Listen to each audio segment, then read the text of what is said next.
and really being a super inclusive school is what I would want to see for any students or any staff who are walking the walk.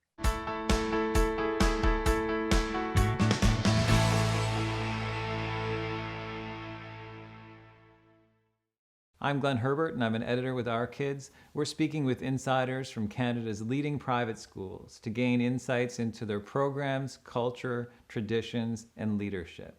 This includes insights from parents, alumni, and administrators. This is the Our Kids Insider Perspective.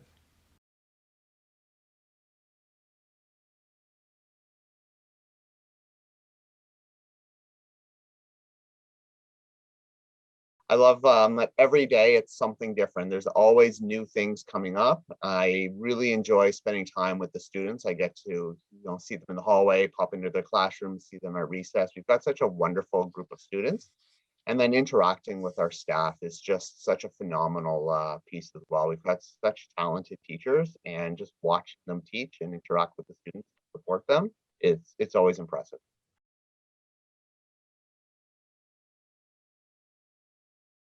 I guess part of it was getting to know everybody and really what makes the school tick, and meeting with all of the families and having conversations with them and really getting to know what they appreciated about the school, areas where they wanted to see more programming and things change, and then really being able to work with our staff over the last few years and implement new programs, new policies, implement new philosophies, and really be able to put the training into place in order for everyone to have common language and common goals.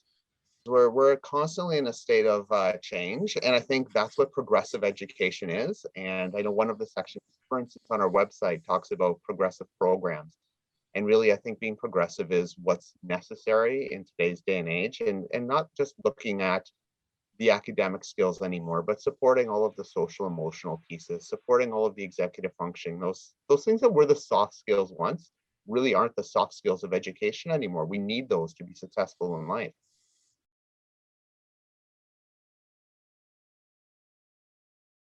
I'm at the school by 7 in the morning, and right now doing obviously all of the screening pieces for staff and students who are coming into the school. I meet all of the students as they come in every day at the back doors and greet them as they come in.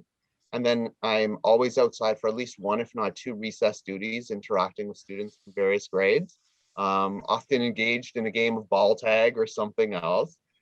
Maybe playing tag on the front playground, and then popping into classrooms, meeting new families, doing tours, and interacting with our teachers, having meetings with a variety of professionals. So just I've got my hands in a lot of pots at the school, which is amazing.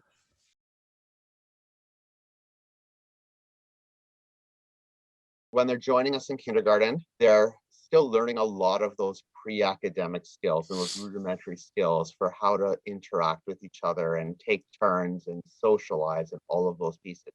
So the journey is really quite amazing, watching a group of students who haven't spent a lot of time in a classroom environment. Some maybe have never gone to school before, and then developing all of those social skills, those pre-academic skills, watching them learn how to read, gain numeracy skills, and then as they get older, have their own passions and their own interests, where we're asking them, what are you interested in? What do you wonder about? And they're able to answer that, and they're able to do research, share information with their peers as they get into the older grades. It's quite a journey to be able to see. But we also have students who join us partway through. They might come in grade 4, they might come in grade 7.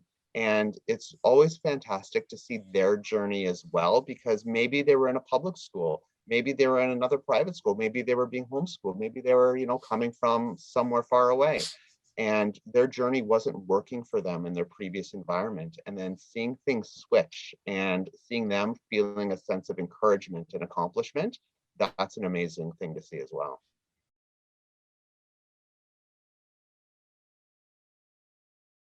We've been very lucky over the last number of years. We've had very minimal staff turnover. When I first arrived, we had a little bit of turnover happening, and that was partially because we were doing new training, new philosophies, and some of those pieces. But what we've got now is we have a staff who are all super invested in what we're trying to do.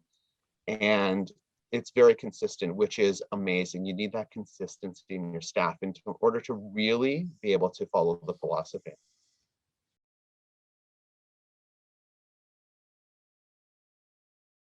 I would say someone who lives the values of the school is somebody who is inclusive and who cares about others and is really a citizen of the world.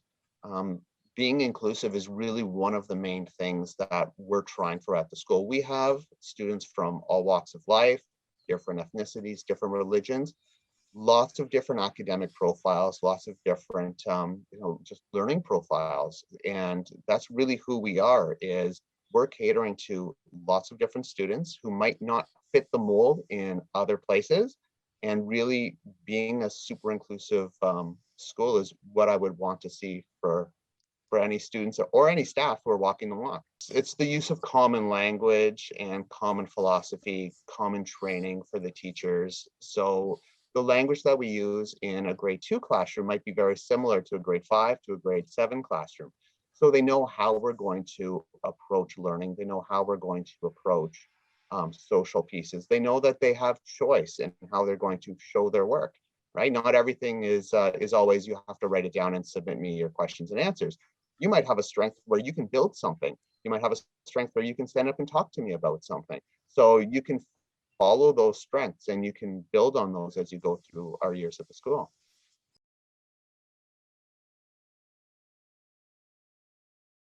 We do track our alumni and we have some communication with them. Less so during COVID. We've had alumni come back and visit with our current students and share their experience moving into high school, share their experience of success in the later years. We had our 30th anniversary just a couple of years ago, which was amazing. We had a number of alumni come back, and some of them were adults. They had graduated university. We had some who were in university. It was wonderful to hear their success stories and just being able to see where they've ended up in life and to hear their reflection on the the way junior academy played a role in their development.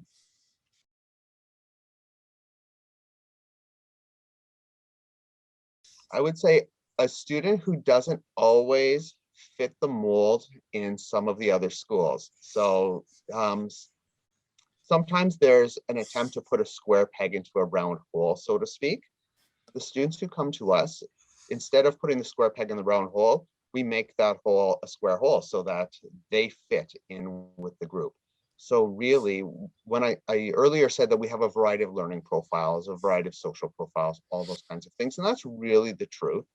We have students who don't always excel in other places because they might need a little bit more help or they might need something to be done in a more independent way.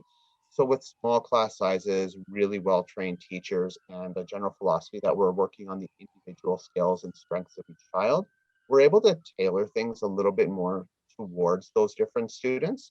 And they may be excelling beyond their grade level and working a grade up. They might be in grade 8 doing some grade 9 credits. They might be working behind grade level, but getting the support they need to scaffold those gaps and get to where they need to be. They might be getting a little bit of social support because they have anxiety. All those pieces we're happy to support and we have the facility to do so.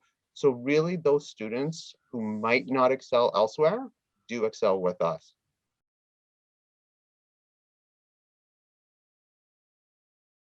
I would say a student who doesn't want to engage with what we're doing or doesn't want to necessarily engage with our philosophy might struggle a little bit more. There's been very few who I have run into who don't want to engage with us. Oftentimes, it just takes a little bit of time. It really depends on what their experience has been in other situations. But if they're willing to put in the time, and we're always willing to put in the time, then we'll get there.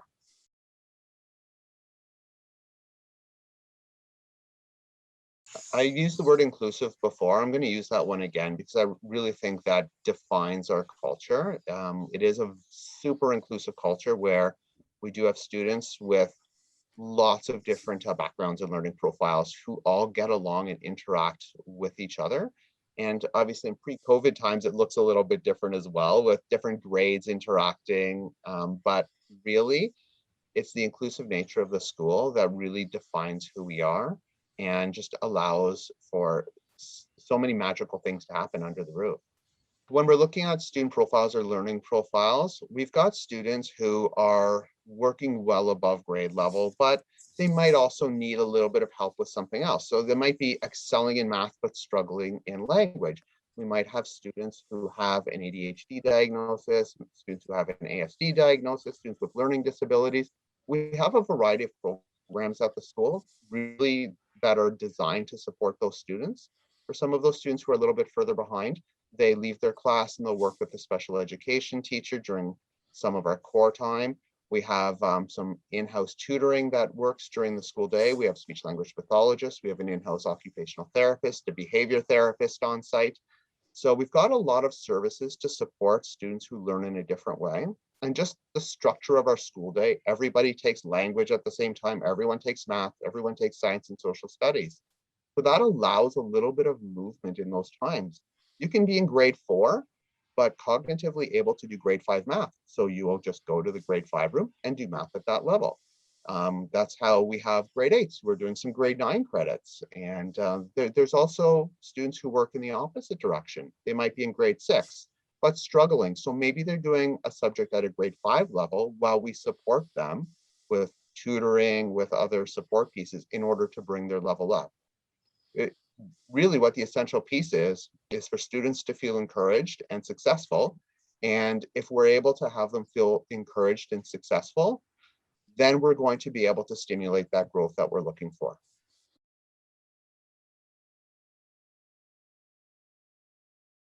Well, we try to be pretty unique in the world of private schools, where we have a very close-knit community, and the relationship with teachers, with admin, the relationship with parents is one of constant communication and constant care.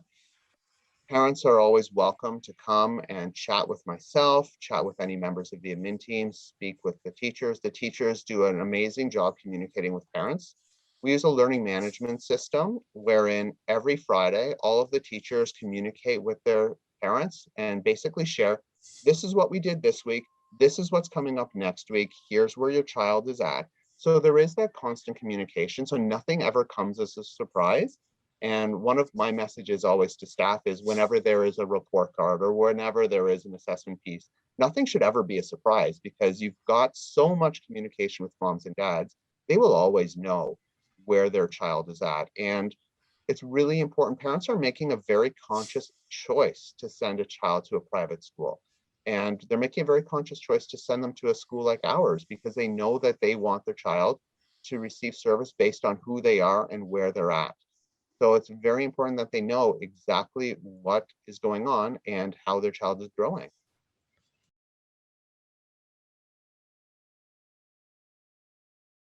We use a couple of things, kind of philosophies or tools. One of them is CPS, Collaborative and Proactive Solutions. It's a philosophy, it's a program that was developed by Dr. Ross Green out of the States. And we've had his team come in and do training with our whole staff. We've also had some of our staff work with him and do some more specific training. So collaborative and proactive solutions basically means that we're going to be working with the students who might be having a difficulty, and we are going to come up with a solution together. So we do lots of talking, we do lots of work together in order to come up with solutions to problems. We also use a self-reg approach where that comes out of Stuart Shanker and the Merit Center in Peterborough, where we look at student behavior as stresses. So their behavior is a result of certain stressors. So it's reframing that behavior and then working with students, working with our faculty, working with the parent community to be able to support students. So it's not really a punitive measurement. It's really more of a therapeutic approach where we're building skills in order to support a student who might have not been treated as nicely, but also support that student who is not being as nice in order to have different tools in their toolbox.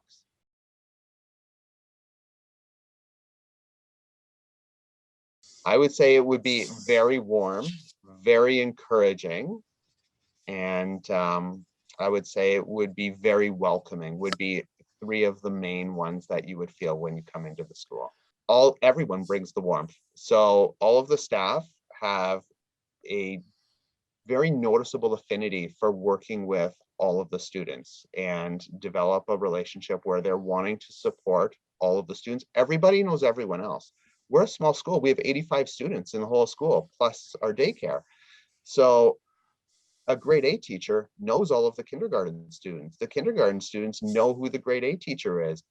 We're greeting each other every time we see each other in a way. There's that sense of I'm known by everybody, and this is my community. This is my family away from my family.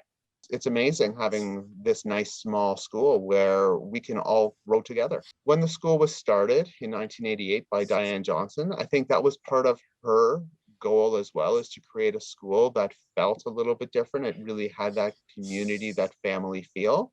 And even though she's retired, members of her family are still involved in the school. They're there every day working at the school. I'm lucky enough to be able to carry on her legacy and her tradition in the school. And I feel that the school still has those same qualities that she started it with back in 1988.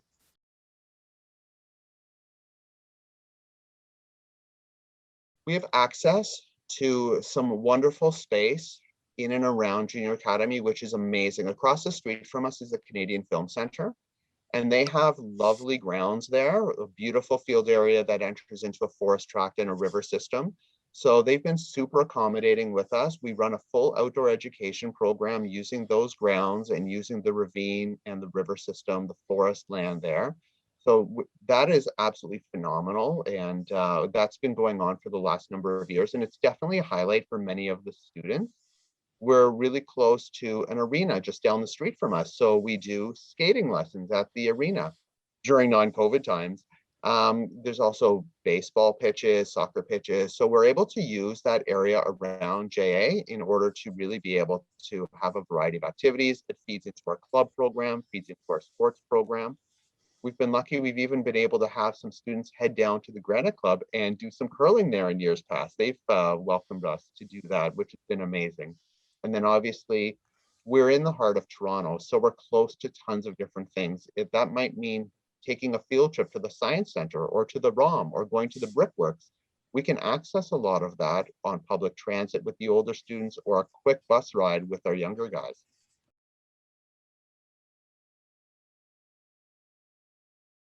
My advice would be to spend some time being able to actually get to know the school. And that means having some visit time, be it right now virtually, be it on site. I would recommend not having a one and done visit where the child goes in once and that's all. I would say have multiple visits. Any child going into a different environment is going to have some anxiety. They're going to be parachuted in. Have them go multiple times so you can really get a sense of what is this school like? What are the social groups like? What are the academics like? Is this the right fit for my child?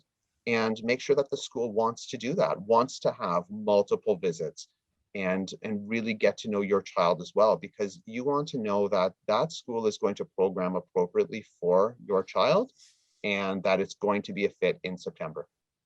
For more information about this school, you can visit their profile at ourkids.net.